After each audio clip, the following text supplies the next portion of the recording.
I want to do uncomfortable things that make me grow. I say in my book, I am committed to being better tomorrow than I am today. So ask yourself, what are you doing to make yourself better?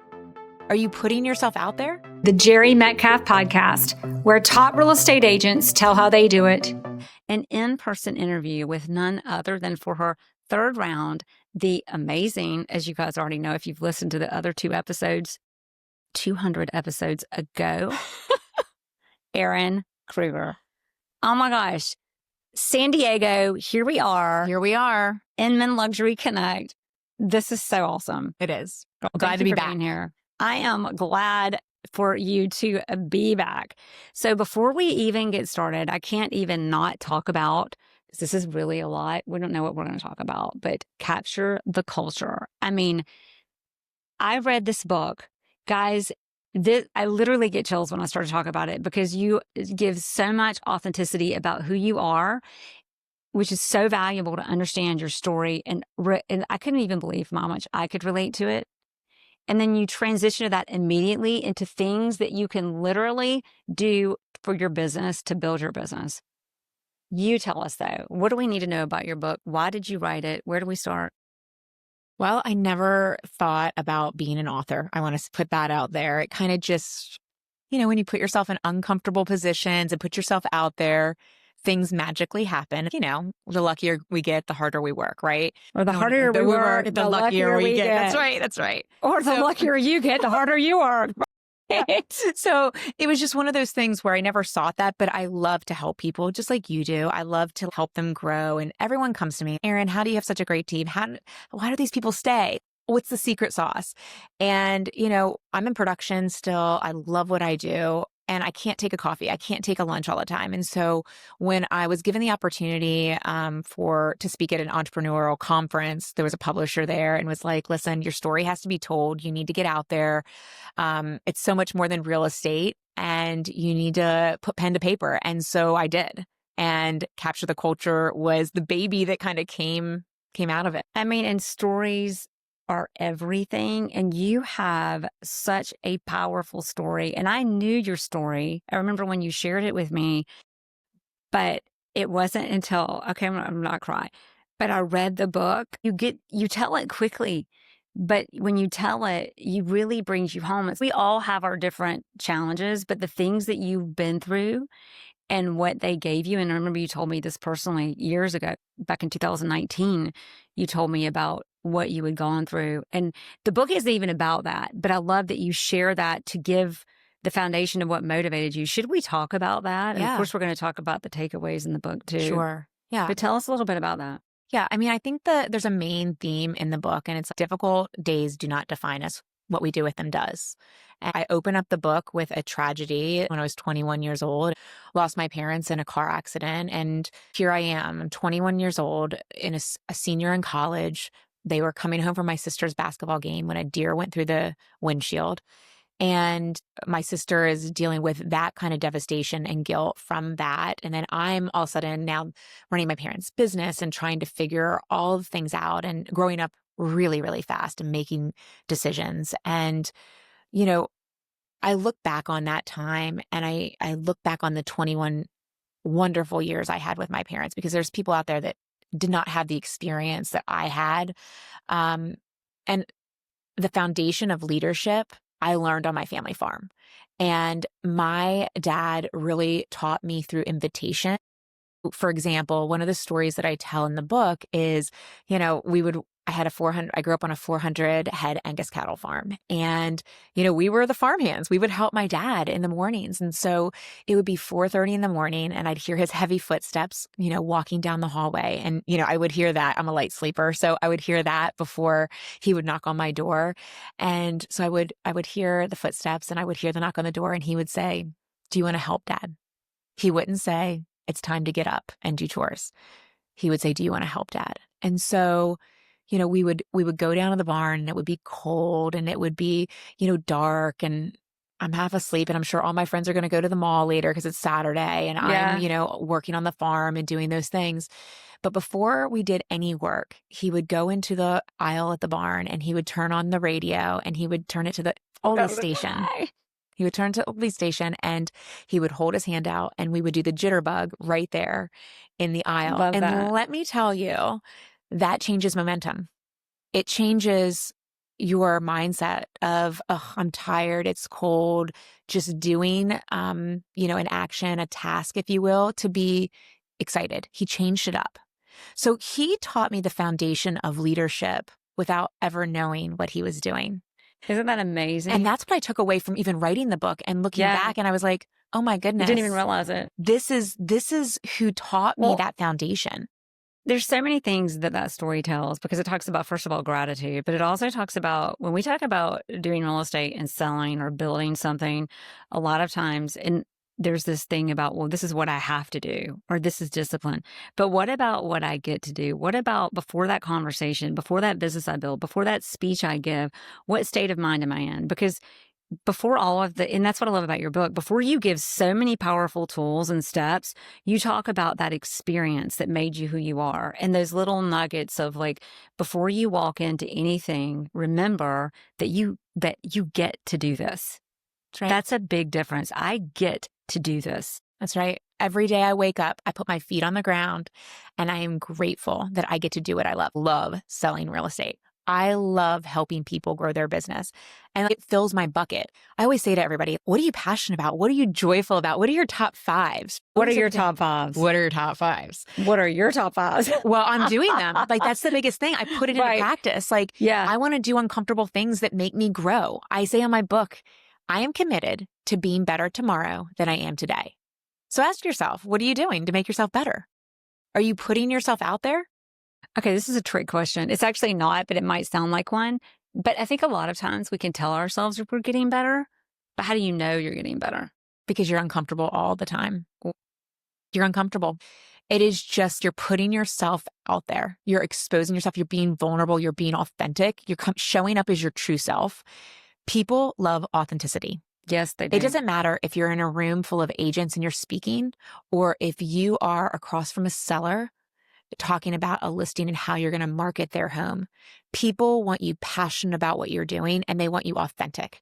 And when you show up as your true self, they want you around. They need you around. And you become valuable to them. Well, and here's the thing about you, Erin, and this goes into the next stage of the book, like the next stage of this stage, you own it. When your parents passed, there's so much to this that's in the book. There's so much more pain that's there that I didn't even know before I read it. Even though I knew your story, your parent, you have the cattle farm, and something's got to be done with it.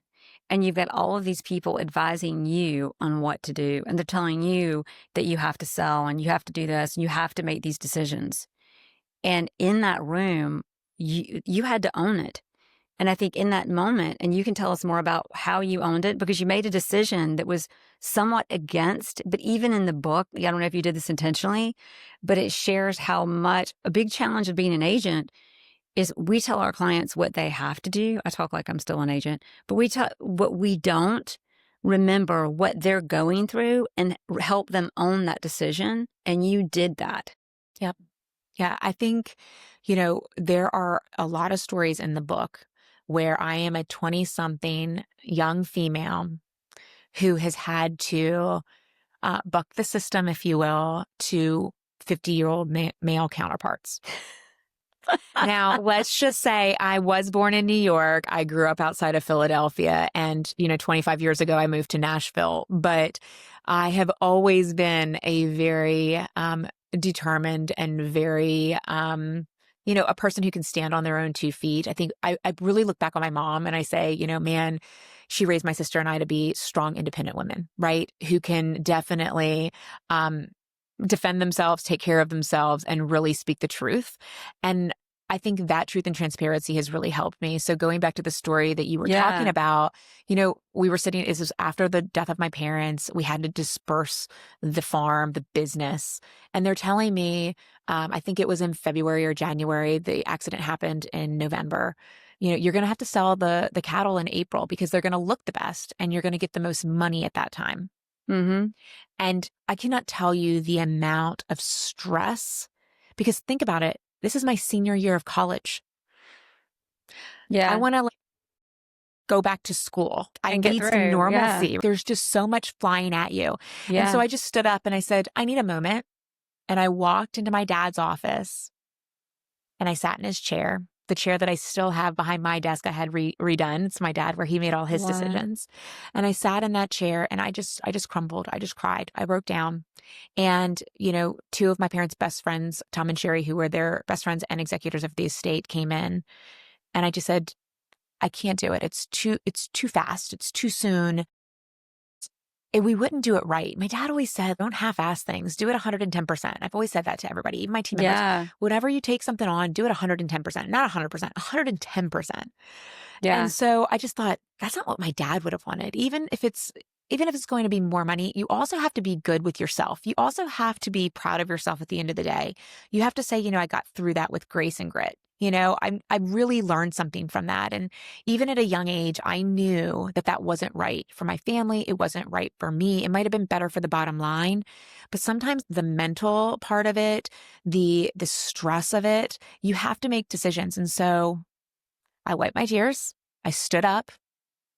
I opened up the office door and I walked back into the room where there were auctioneers, attorneys, and all of these men that knew obviously a lot more than I did. But I knew what I needed to do for my family. And I said, actually, we're going to be dispersing in June after I graduate college. And my decision is made. And, I stood there on my own 2 feet and I made that decision and I owned it. And everything that I have been through, every test when I was in corporate, every test that I have had, every person who may have decided to do something that was questionable and I stood up and said, that's not right. Right?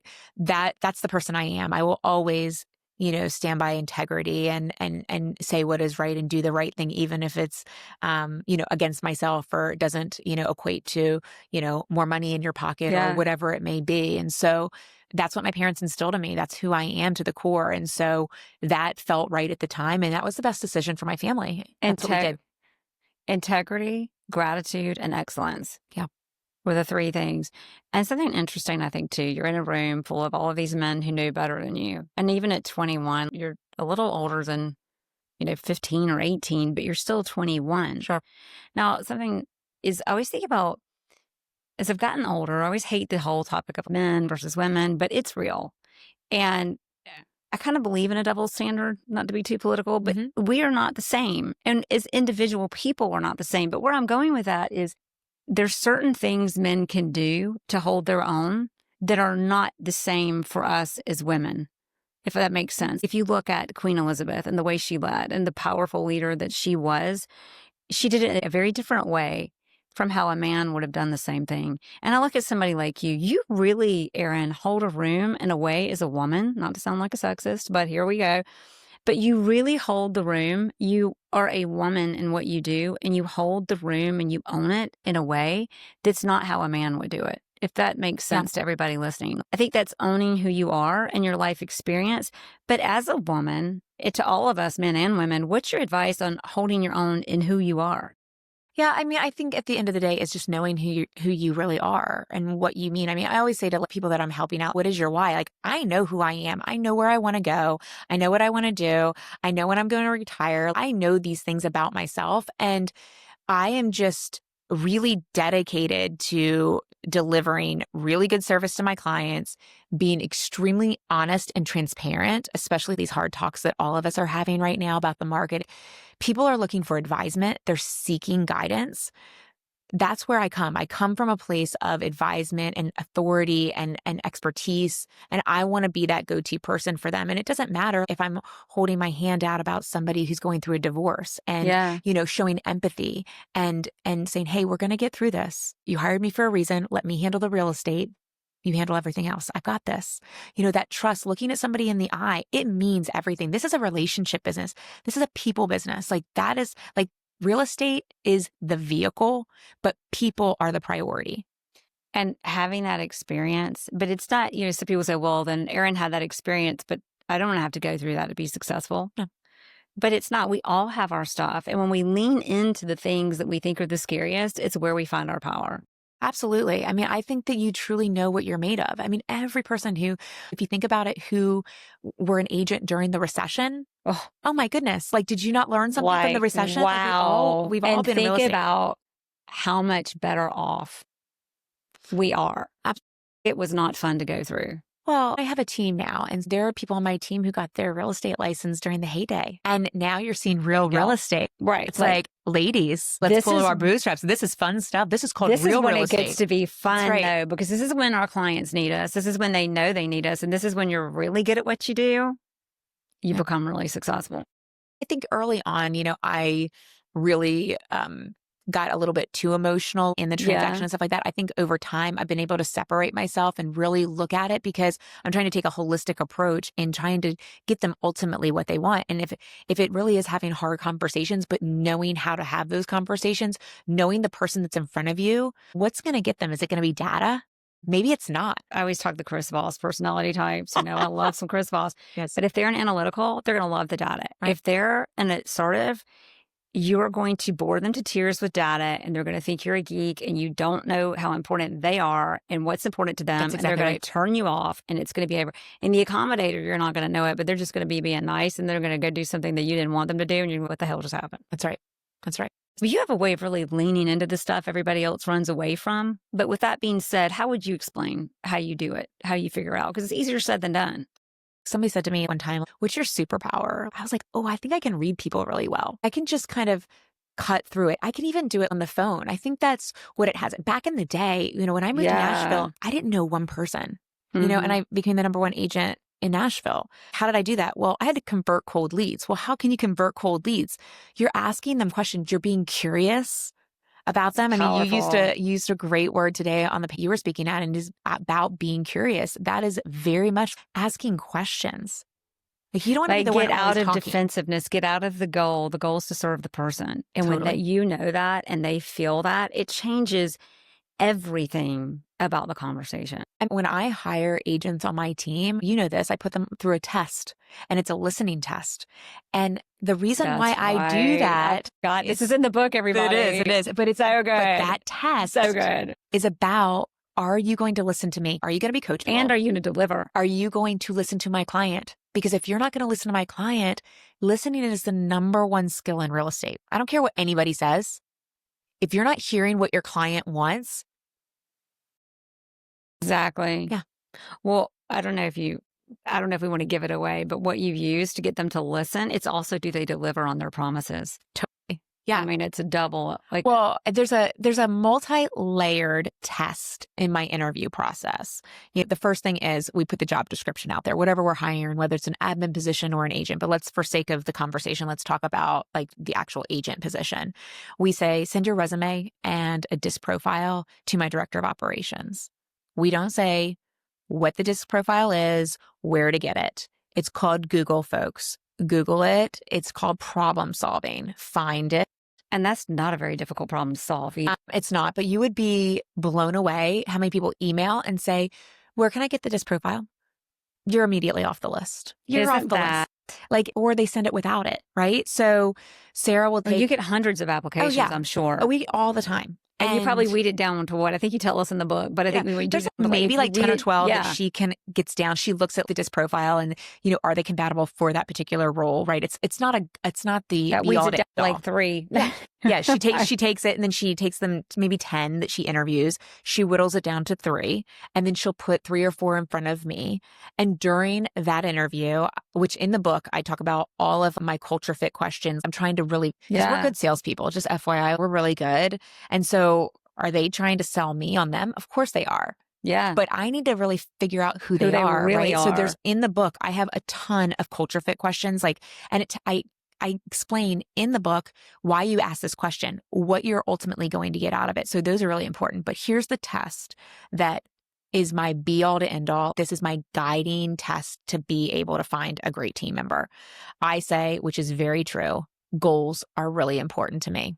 So tonight, send me an email and let me know what your 3 goals are that if you get this position and you're sitting across the table from me next year this time, that you would be so proud of.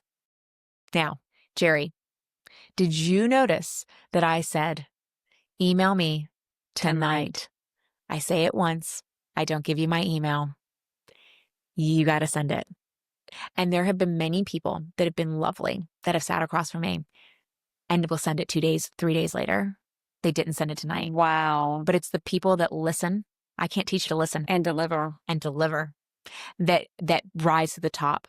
And at that point, then they go to the third and final round, which is to meet with my team members, where there has to be 100% buy-in.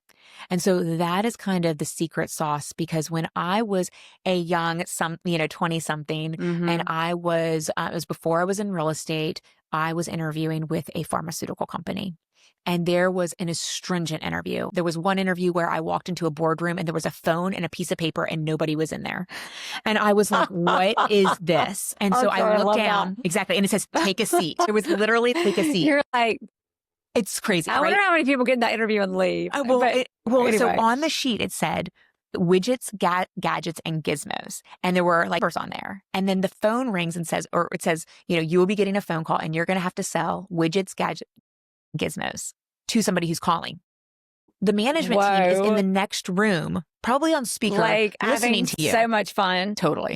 And so I thought, oh my gosh, this is crazy. This is high pressure. They're not looking to see if you're selling. They're seeing if you crack under pressure is what they're seeing, right? Okay, so that was a test. So I'm doing this. So I make it to the next. I would love to be on the other side of that. Oh my gosh. Well, I sold them widgets, gadgets, and gizmos because I made it to the next round. And this is what happened. Okay. They took me to lunch. Okay. And so this was back in the day. This is in the book. This is in the book. Yeah. Refresh me, right? This was when remember pharmaceutical reps for whining and dining doctors. These trips and well, there's movies about this now. Right, exactly. There's laws against it now. Okay, but back then, great movies though that came out of it. So hey. But you would also take, doctors to lunch or dinner or whatever, right? So they wanted to see that if during lunch, they took me to lunch, when the food came, if I salt and peppered my food before I tasted it. So much. Did I assume or did I assess? I mean, that's such a risk to just put salt on your food. First of all, taste it first. I'm just saying, I don't want it could be salt. It could be salty. It's also an insult to the chef. I'm just saying. My husband loves some ketchup, but you just don't put ketchup with your steak. You just don't do that. It's such an insult. That brilliant. That was a test, but I didn't know that was the test until I got offered the job later. It's amazing. But also, their interview process, I think, was 7 interviews deep and I ended up getting the job, but that was a long process. But it's also about time. My process for interview is long and there's time in between. Thank goodness. But are they waiting for it? Do they want the job? Oh, yes. Or am I just one on the roster? I want to know why you want to be. Is it important for you to be? If it's important, you're going to wait. If you want to be a part of this, look at you owning it. You're going to wait. If you want this job, you're going to wait. Because if they want it, as a team lead, I always say this, I can't want it more than you. I sit down. Oh, I wish I had learned that earlier in life. I know, it's right? True. You can't want it more than your team members. I sit down with my team members when they come on board and I say to them, if you work really hard, I will change your life. I will change your life. I'm going to put you in positions and put opportunities in front of you that could literally change the trajectory of your life.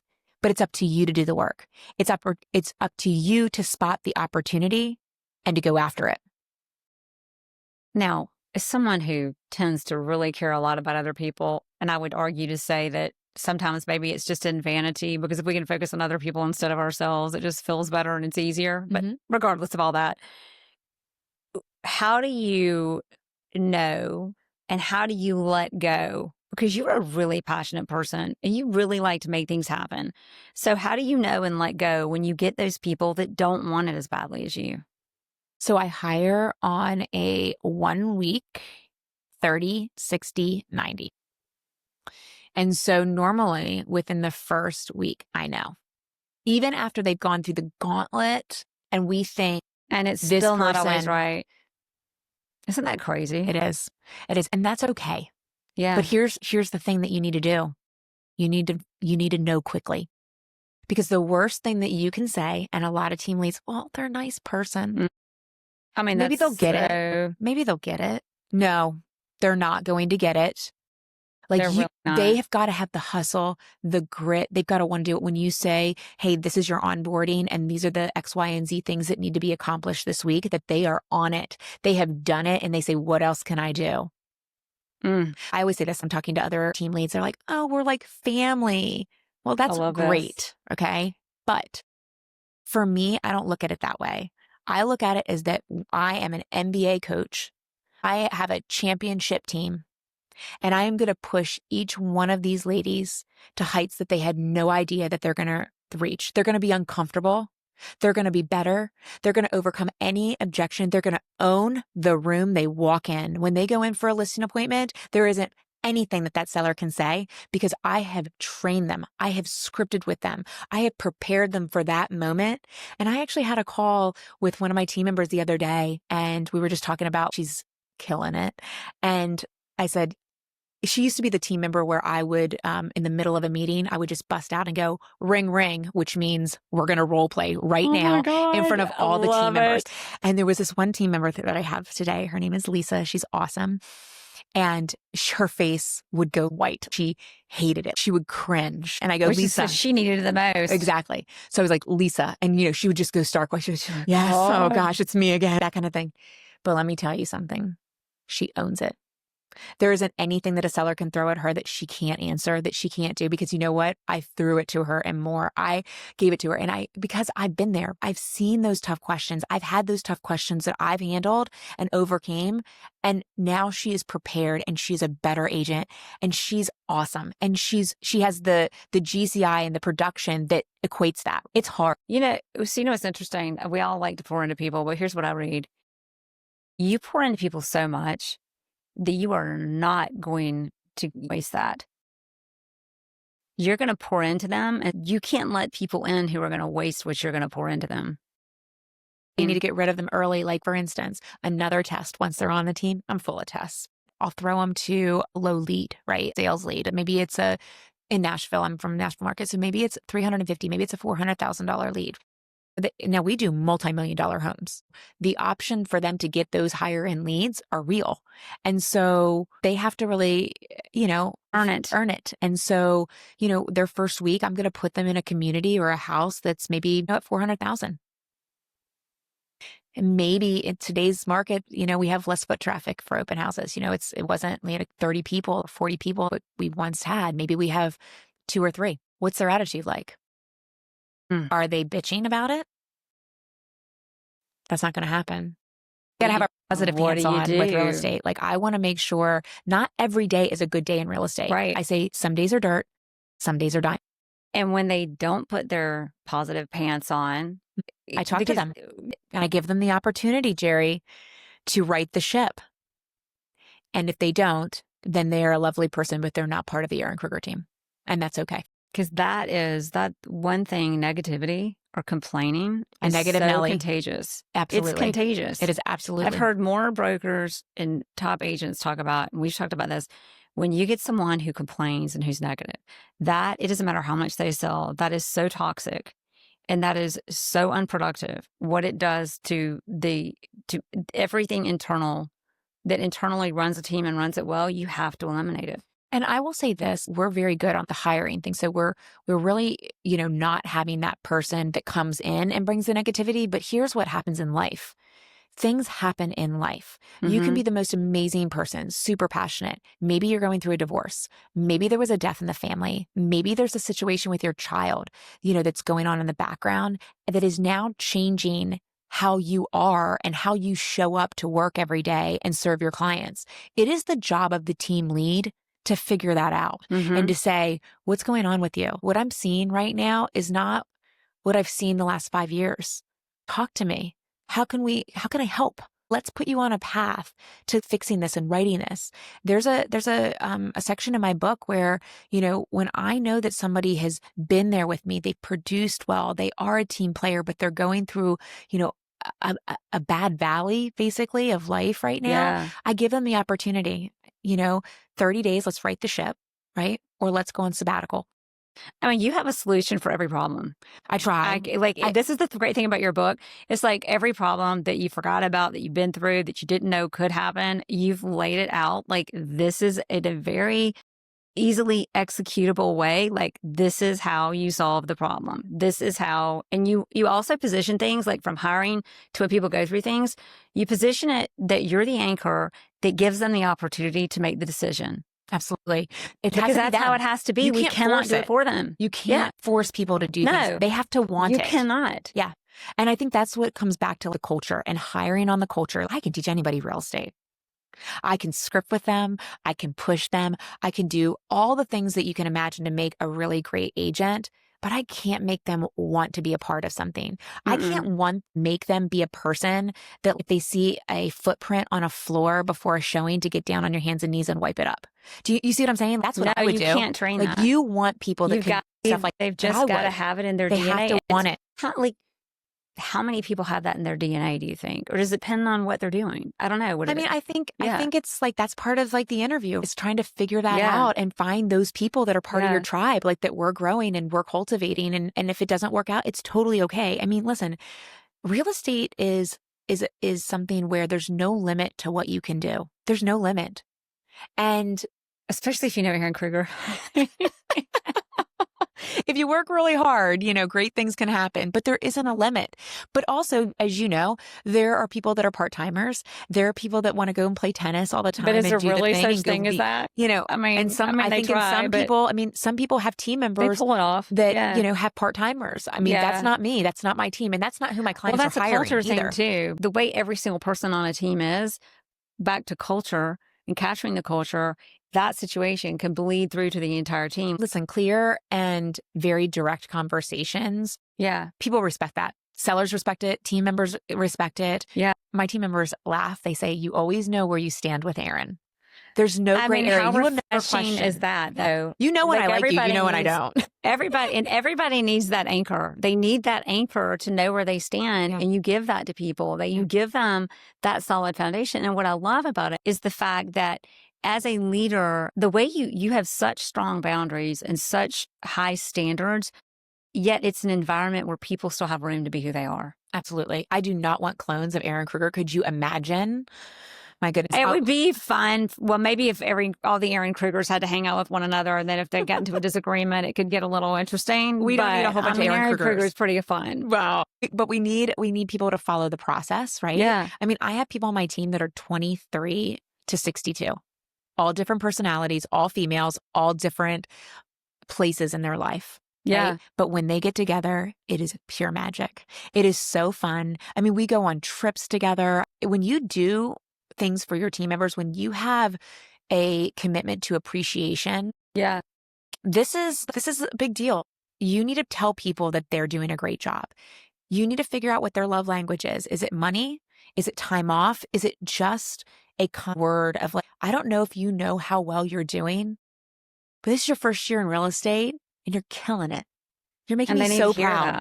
They need to hear it. Yeah. And that just fills their cup up. My director of ops, it was her anniversary, and I walked into the office and I said, all right, put your computer down. We're going to go shopping. And I took her in there and I said, any store, any purse, you name it. And how cool is it to be able to do that? She deserves it. She came in as my executive assistant and completely changed my life. In fact, I tell a story in the book about 30 days in, because we do a 30-day sit down, because we do the 1 week, 30, 60, 90. And I looked at her and I said, you are overqualified. You are underpaid. And you are changing my life. And I want you to grow this with me. So starting now, you're my director of operations. You are getting a raise. And I want to build something great here. She's part of it. She's loyal. She's my back office. She's the director of ops. And she's incredible. She's just about to have her 7-year anniversary with me. And to see her grow, she was traveling with me last week in New York. And I asked her, do you remember how it used to be in the early days and stuff like that? And it's just, Georgia, who's my right hand, there's a chapter in the book called Everybody Needs a Georgia. I started out as my assistant. And now she's a senior, a badass, and she's just amazing. And to see her growth over the years, it's incredible. But a lot of people are going to think, well, you just got lucky. I didn't get lucky. To Georgia, I talk about Georgia in there. She was a Tasmanian devil. Like she didn't have any. That's remember? Right. She was like, all over. Georgia said, so what? To this day, I would have never hired her had I had my new structure. So what did happen? Remind me what happened, because she figured it out. Yeah, so Sharon was my first assistant, and Sharon That's actually years later, right. 10 years later, has come back to work for us, which is so funny. Yeah. But Sharon was my first assistant, and she was leaving to go help run her husband's medical company. And so she said, but don't worry, I found somebody for you. Okay. So meanwhile, she was at exercise class, and Georgia is also a real estate agent, and they got to talking, and she thought Georgia would be perfect. Well, Georgia's very different from Sharon. Sharon is very much on the DISC profile, a C, S, very organized. Georgia is Miss Personality, not organized at the time. And she was kind of like the Tasmanian devil. And I remember saying to Sharon, "You're leaving me with her? You're leaving me with her?" And she goes, "It's going to be fine, Erin. It's going to be fine. But here's the thing." Yeah. She stayed next to my side. She would hear me on the phone negotiating. She would see how I wrote verbiage, and she was a sponge. She was so eager to learn. And she also was really fun. So while I'm this, just like you, type a D personality, right? She would lighten up the mood. She would make it a joy to work, and she would make me laugh. Which is everything. Right? And over the years, she learned a lot. She had such a great foundation with her broker mentor that she had. But then when she came on board with me, it just came, she saw everything. Because she did my transaction management, she was my assistant, she was my right hand, she was my everything. And over time, she just became just this badass. I can't even explain it. She sold $30 million in 1 year. I mean, she's just incredible. To be able to empower women on my team to be the best version of themselves. I mean, I've had people be on my team where they were in bad relationships, or maybe they had, $1,000 in their account, to now have their kids, put their kids through college, have investment property, be in love, doing great at work and being their best version. I mean, as a team lead, you can't ask for more than that.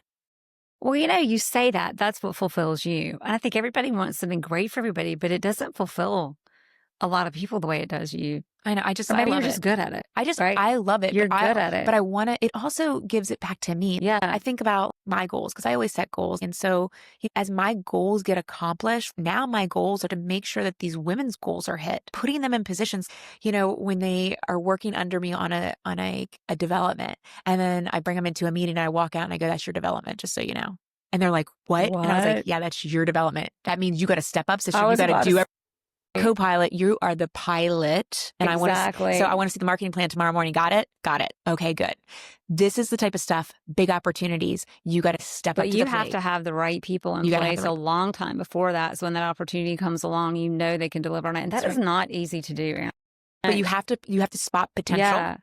And you have to spot grit, and you've got to spot hustle. I remember being at this panel. There were 3 agents talking, and 2 of them were legends, like legends. Okay. And there was one that was kind of up and coming luxury, really making a lot of waves. And she talked about during COVID how she was hustling it. And I sat there, and as legendary as the other 2 agents are, and I've known them for years and they're amazing, this young woman just blew me away.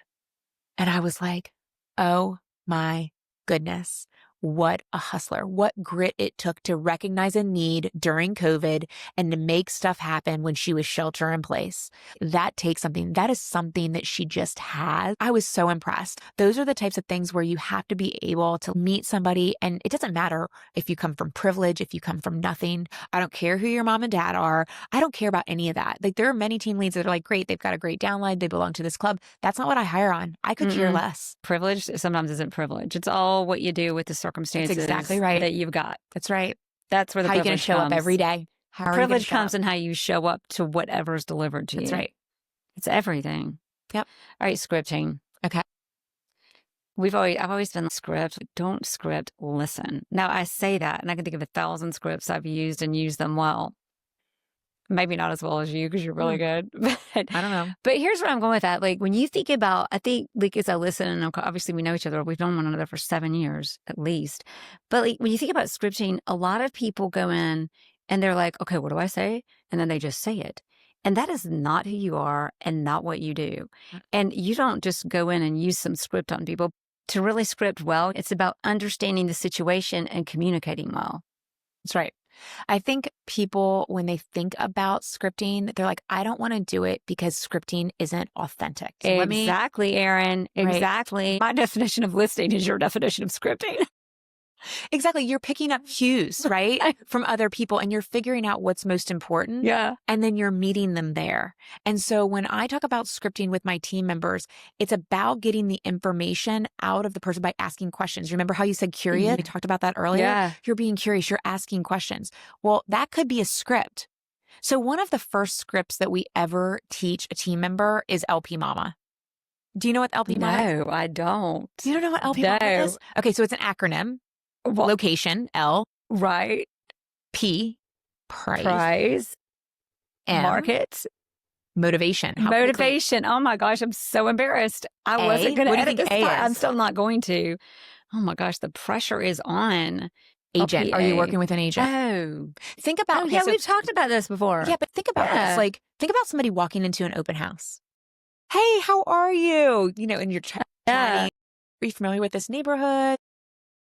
You know, and then you just start to have a casual conversation. Or are you working with an agent already? Is this the location that you're really interested in?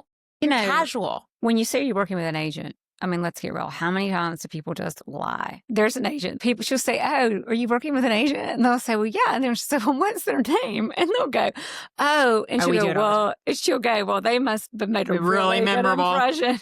They must be," because obviously they don't have an agent, but it breaks the ice. Oh, they must be really memorable. They must be really good. Yeah. When we do a buyer consult, there's a part in the Tennessee buyer's rep when you go to explain it to a buyer, and it talks about the duties that we owe them, obviously, but also it talks about limitations of our duties. And I always say, do you see these heels right here? I'm not going into a crawl space, right? I'm not climbing in there. If we see a crack somewhere, we're going to get a structural engineer. And we teach our agent to inject a little bit of humor. One of the other things, if there's a couple sitting there and we're starting to vibe with them and it's really good, it goes, do you remember when you two talked about being exclusive? And they kind of look and they chuckle and they go, we're going to be exclusive. I love We're that. going to be exclusive. That's a script. I love That's that. a script. Well, and here's the difference. Knowing how and when to do it. And that's what I teach my agents. It's about being authentic. But it's also about getting the information that you need. And going back to the acronym of LP Mama. So LP Mama, one more time. Yep. So location, price, motivation, agent, mortgage. Have you been pre-approved? Yeah. And what do you think A is? Agent. No, we already said A. Mama. The other A. Remember? The other A. So what's the other one? Oh, gosh. This is appointment, baby. Set the appointment. Yeah, of course. Set the always appointment. Be closing or always be setting appointments. That's right. And so one of the biggest things about setting the appointment that I've told my agents, and, you know, you never want to say, do you want to meet with me for a buyer consult or something like that? Because they're going to say no. That's right. It's a no. Or they're going to say yes, and it's going to be a big fat lie. Right. That's really what they're going to do, which is even worse. Right. So we teach them to say certain things that evoke a yes. And so that's what I teach them.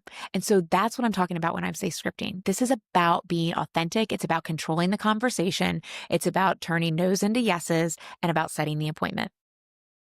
One of my favorite, I'm going to Chris Voss on you, but asking the question that you want them to say yes to and flipping it to the no. I mean, we all know that, but just everybody listening, it's kind of a big one. It's changed my life, right? You love Chris Voss. I love you more. I really do. Sorry, Chris. We've had a lot more time together, and you're kind of fabulous. All right. So, so then as you grow this team, you wrote a book that explains how to dig into who you are and the tools to do it well. Do you think everybody wants to do it? And how do you know if you're the person to do it? No. If you're not Erin Krueger. No, not everybody.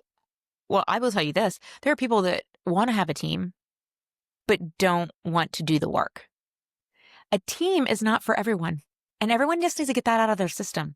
We actually had lunch today with an agent who's like, I do not want to have a team. Do that. I could not imagine all those personalities. Well, she thought she had to. Right. Which is a funny. She said, but I think this is what I have to do. Exactly. You don't have to do it. Is that really what you have to do? You don't have to. What do you really? Well, first of all, what are the 5 things? What are the 5 things? Right. What are the 5 things that bring you joy? That's a big one. The biggest thing for me is seeing my team members accomplish their goals. Before we had gotten on the start of the podcast, I saw that we got a contract on this listing that, let me tell you, it's been a time. My poor agents have just been working overtime on this listing, and they got it under contract. And I saw it kind of went in our queue, and I just shot her a text and I said, I'm so proud of you. And she goes, my fingers are crossed and my toes are crossed right now for the inspection. But That's we're awesome. we're there, Right. right? And she's got her positive pants on. She is excited and all that. And she worked really, really hard. And this is an agent that I sold her parents a house in one of my first years in real estate. She never knew I was going to change her life, right? And she came to work for me, started as an assistant during an interning and all of those things. And now she's an incredible buyer's agent, and she's probably going to run my team one day. She's amazing. Wow. And she's got a heart for education and teaching and all of those things. She has 17 listings right now. She's working with 7 buyers. A year That's ago, a lot. a lot. And she can handle it too, flawlessly. And that's the thing. Not everybody can do that. Some people max is 5, right? Yeah. I think the average max for a person is 7. Right. I mean, I have 70 listings, acting in one time. and I have a large team, Yeah. a large staff that can help me accommodate that. But at the end of the day, I know as a team lead what people can handle, what they can't. That's very big and very important, is knowing temperature on your team, because you don't want the service to fail. Like, that's really important. Talk about, like, a lot of times it's interesting, the measures people use to decide if their business or their team is running well. And you talk about taking the temperature, and you also talk about, if you're willing to dish it out, you've also got to be willing to take the feedback from the team members. Now, when that happens, I would venture to say that there is some constructive feedback that hurts, and you're like, okay. But then there's other feedback that might not be so accurate. And do you ever deal with that? I think it's really important to do a culture audit. So on my website, through my book, which is capture-the-culture.com, there are free downloadable tests that you can take. And there's also a downloadable survey that you can send anonymously to your team members to see what they think the culture is. Because you might think it's one thing and they might think it's something different. And you really have to understand what you need to fix. And the only way that you can do that is knowing where they are. So I give you those tools to find that out. You can find out what kind of leader you are. All of these things are available to help people be the best version of themselves, which is most important. But I too have had those moments where I have failed. I'm a human. At the end of the day, we all make mistakes. But here's the most important thing about that. And I talk about this in the book. And you have to be able to be a humble, vulnerable leader. And what I mean by saying that, and don't get wrong, I am tough as nails. Well, you can't And be vulnerable unless you are tough, like Right. truly vulnerable. Right. And so you have to be able to say, when you realize that you are wrong, that you have done a misstep, maybe you had a conversation and you were too tough, or maybe you missed something that was an accolade that should have been celebrated, and you were too busy in your world to notice that. And that weighs on their heart to the point where, am I a priority? Am I cared about here? Those types of things, right? There are moments, we're humans. Humans make mistakes. Number one, okay? Own it. And you say, I'm sorry. I did not mean to hurt you. That was never my intent. You mean something to me, and I am truly sorry. And I will learn from this, and it will not happen again. Yeah. Do you ever find, when I hear that, I think about, there might be a lot of people that would have a hard time being able to say, I'm sorry. Do you find that there are people, or? I do. How do you know when to say, I'm sorry? I mean, I'll say I'm sorry at a drop of a hat. The whole thing on my team is we have these group threads or different things with my admin staff or whatever it may be. And I'll be like, I don't think that this was done. And they're like, no, it was done. And I'm like, nope, don't think it was done. That kind of thing. And then lo and behold, it was done.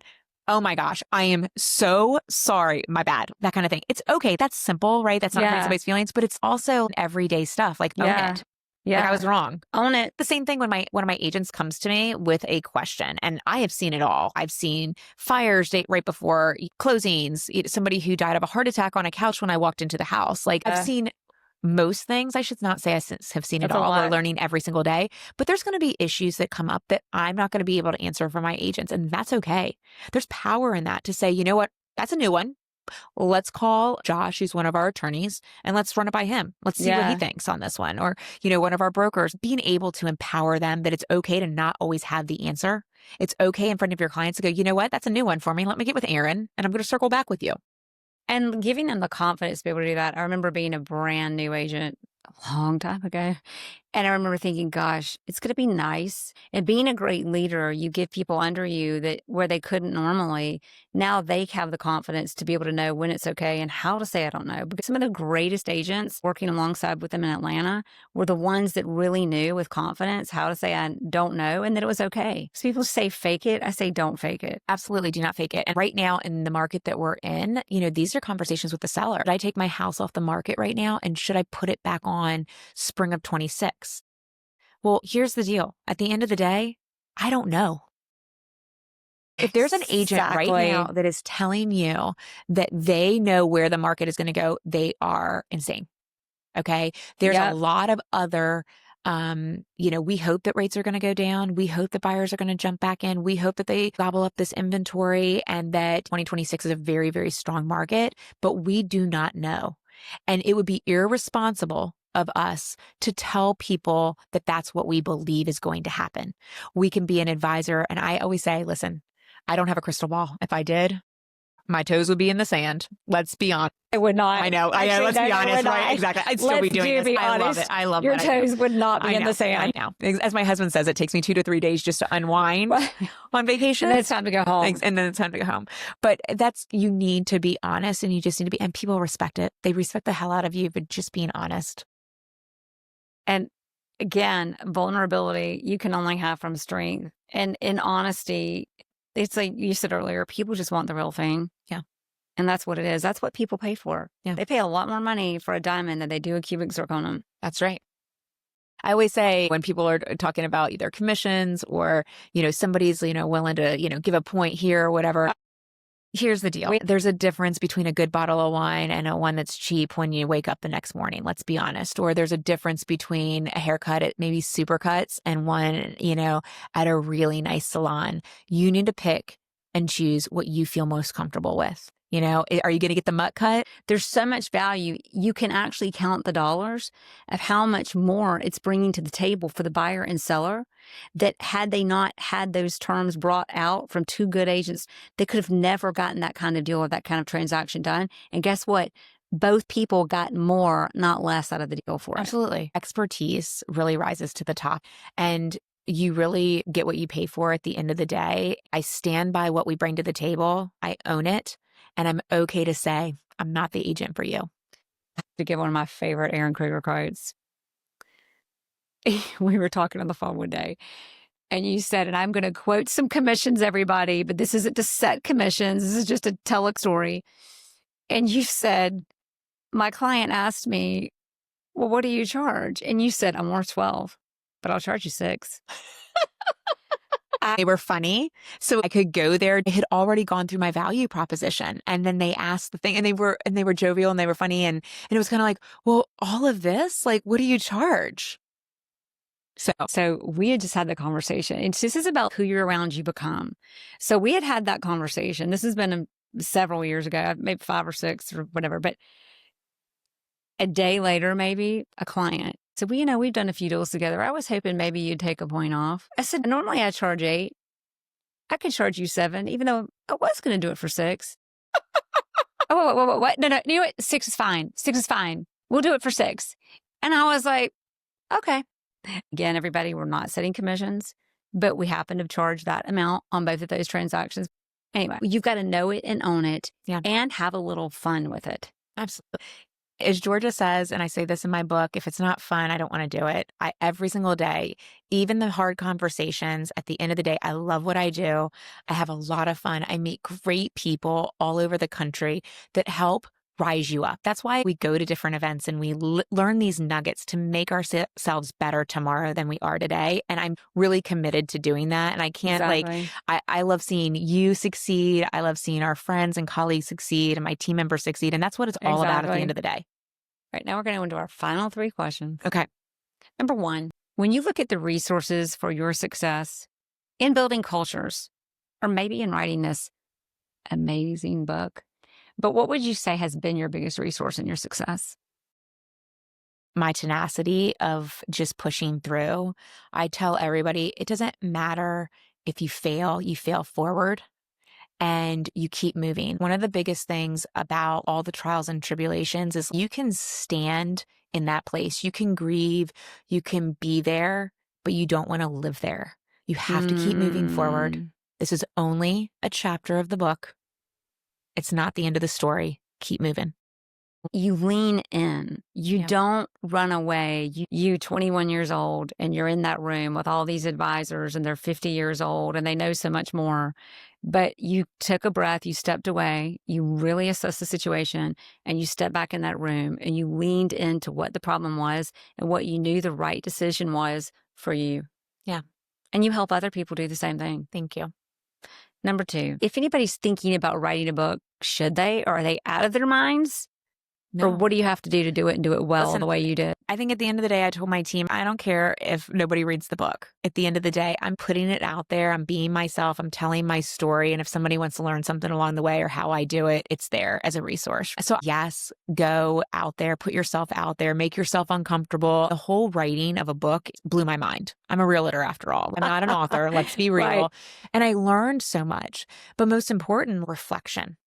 Looking back on the book and realizing my dad set that foundation of leadership for me. And I had no idea how he spun things to do things, created a culture of invitation and enjoyment. And that's what I want to do. Are you ready to change your life? Yeah. Invitation and enjoyment. This is important. Like I'm going to change your life. I'm going to put you in rooms. I'm going to give you opportunities. You got to work for it. I can't want it more than you. You've got to have gratitude for it. You've got to have the integrity, and you've got to do it with excellence. It's important. If there's everybody listening to this and you and I, we forget everything about this conversation, but one thing. What would you hope that one thing is that we take away? That difficult days don't define you. What you do with them does. Wow. Erin Krueger, Nashville, Tennessee. You are awesome. Thank you. Thank Jere. you so much for writing Capture the Culture. Thank you so much for being my friend. And thank you so much for being here. Thank you.